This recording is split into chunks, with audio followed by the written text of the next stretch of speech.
This video, we're going to find zeros of polynomial functions with complex zeros. So let's find the real and complex zeros of the function. And they give you a fourth degree polynomial. So for this fourth degree polynomial, I think the first thing we'll have to do is do the rational zeros test to start this, because we can't really factor by grouping here.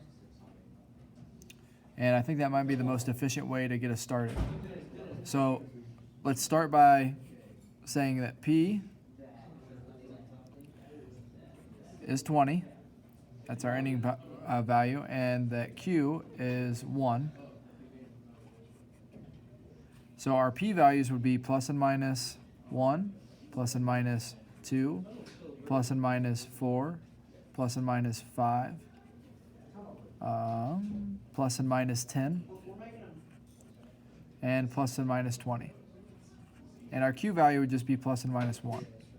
So our P over Q values are just going to be the P values. So if I take P divided by Q, so 1 divided by 1, 2 divided by 1, 4 divided by 1, I just get the P values. So I'm just going to write P values here. Now we're going to take and plug this equation into the calculator, and we're going to plug in these numbers until we find a rational zero. So remember, we're using the rational zeros test. I didn't write that, but this would be the rational zeros test.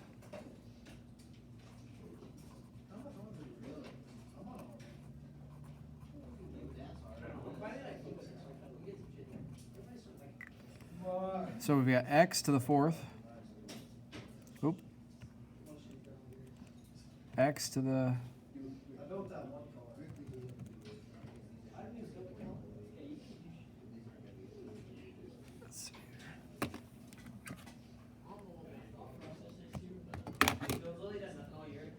x to the fourth plus 7x cubed plus 12x squared plus 14x plus 20. Then we're going to start storing 1 as x, then negative 1, and then 2,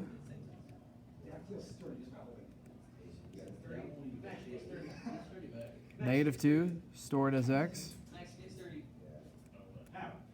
All right, negative 2 is a 0. Now, once we find 1 0, we know that there's at least going to be another 0 in this set, because we have a fourth degree polynomial, and there has to be the complex zeros come in pairs, so there has to at least be one other real 0 if we find 1. So we're going to write down the zeros. First one is negative 2.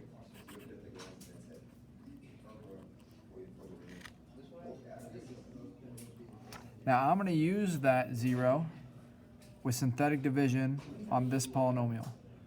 So I'm going to go through and I'm going to write 1, 7, 12, 14, 20. Bring down 1. So that's a negative 2 times 1, that's negative 2. Add it, that's 5. Multiply, negative 10. Add 2, multiply, negative 4. Add 10, multiply, negative 20. Add it, that's 0. So this is the remainder. This is the constant term. This would be the x term, x squared, and x cubed. So I get x cubed plus 5x squared plus 2x plus 10. This is all multiplied by this 0, which is x minus, or this minus 2.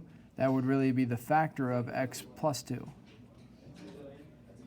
Remember ZPP, if I worked backwards, I'd get x plus 2 there. So that's times x plus 2. If you multiply these two things, you end up with this original fourth degree. Now, this is all equal to 0.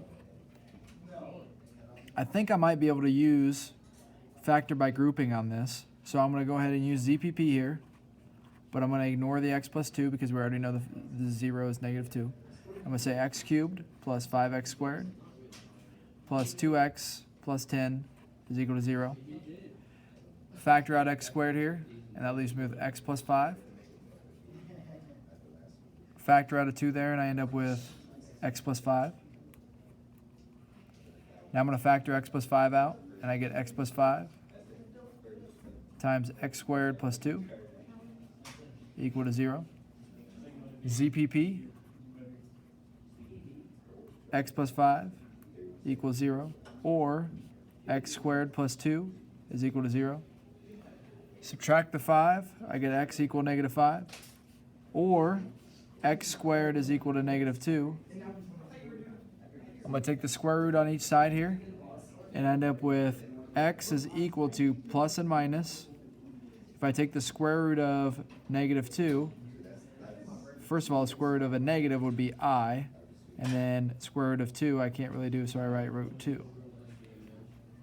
So my zeros, or my solutions, are going to be negative 2, negative 5, I root 2, and negative I root 2.